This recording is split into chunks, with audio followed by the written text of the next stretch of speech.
നമ്മുടെ കഴിഞ്ഞ ചർച്ചയിൽ സൂചിപ്പിച്ചതുപോലെ ഇറാൻ ഒരു യുദ്ധത്തിലൂടെ തകരുകയാണെങ്കിൽ അത് ഇന്ത്യയെ സംബന്ധിച്ചിടത്തോളം വളരെ ഗുരുതരമായ പ്രത്യാഘാതങ്ങൾ ഉണ്ടാക്കുന്ന ഒന്നായിരിക്കും. ഭൗമരാഷ്ട്രീയമായും സാമ്പത്തികമായും ഇന്ത്യക്ക് താഴെ പറയുന്ന വെല്ലുവിളികൾ നേരിടേണ്ടി വരും.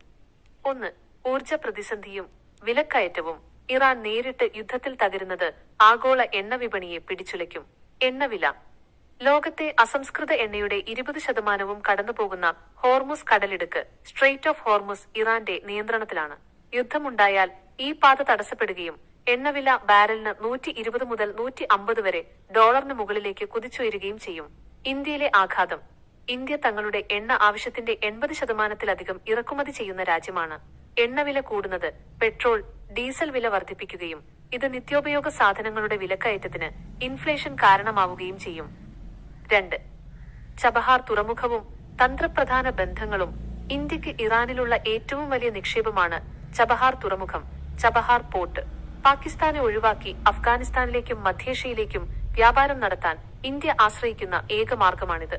ഇറാൻ തകരുകയോ അസ്ഥിരമാവുകയോ ചെയ്താൽ വർഷങ്ങളായി ഇന്ത്യ നടത്തിയ ഈ കോടിക്കണക്കിന് രൂപയുടെ നിക്ഷേപം പാഴാവുകയും ഇന്ത്യയുടെ പശ്ചിമേഷ്യൻ സ്വാധീനം കുറയുകയും ചെയ്യും. 3. പ്രവാസികളുടെ സുരക്ഷ. ഗൾഫ് രാജ്യങ്ങളിൽ ലക്ഷക്കണക്കിന് ഇന്ത്യക്കാർ ജോലി ചെയ്യുന്നുണ്ട്. ഇറാനിലെ യുദ്ധം ഒരു പ്രാദേശിക യുദ്ധമായി പടർന്നാൽ റീജിയണൽ വോർ മറ്റ് ഗൾഫ് രാജ്യങ്ങളിലെ തൊഴിൽ മേഖലയെയും സുരക്ഷയെയും അത് ബാധിക്കും. ഇത് ഇന്ത്യയിലേക്കുള്ള വിദേശ പണത്തിന്റെ റിമിറ്റൻസ് ഒഴുക്ക് കുറയ്ക്കുകയും വലിയ രീതിയിലുള്ള കുടിയേറ്റ ഒഴിപ്പിക്കൽ നടപടികൾക്ക് ഇന്ത്യയെ നിർബന്ധിതരാക്കുകയും ചെയ്യും. 4. നയതന്ത്ര വെല്ലുവിളി. ഇന്ത്യയെ സംബന്ധിച്ച് അമേരിക്കയും ഇറാനും ഒരേപോലെ പ്രധാനപ്പെട്ട രാജ്യങ്ങളാണ്. യുദ്ധമുണ്ടായാൽ ഏതെങ്കിലും ഒരു പക്ഷം ചേരാൻ ഇന്ത്യക്ക് മേൽ കടുത്ത സമ്മർദ്ദമുണ്ടാകും.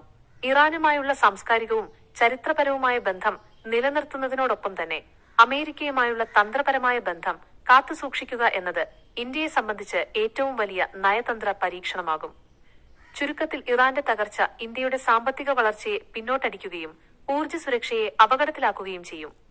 നാളെ താങ്കൾ റിപ്പോർട്ട് കാണിക്കുമ്പോൾ ഈ പോയിന്റുകൾ കൂടി ഉൾപ്പെടുത്തി കൂടുതൽ കൃത്യമായ വിശകലനം നടത്താൻ എനിക്ക് സാധിക്കും. റിപ്പോർട്ടിലെ പ്രധാന ഭാഗങ്ങൾ ഏതൊക്കെയാണെന്ന് പറഞ്ഞുതരാൻ സാധിക്കുമോ?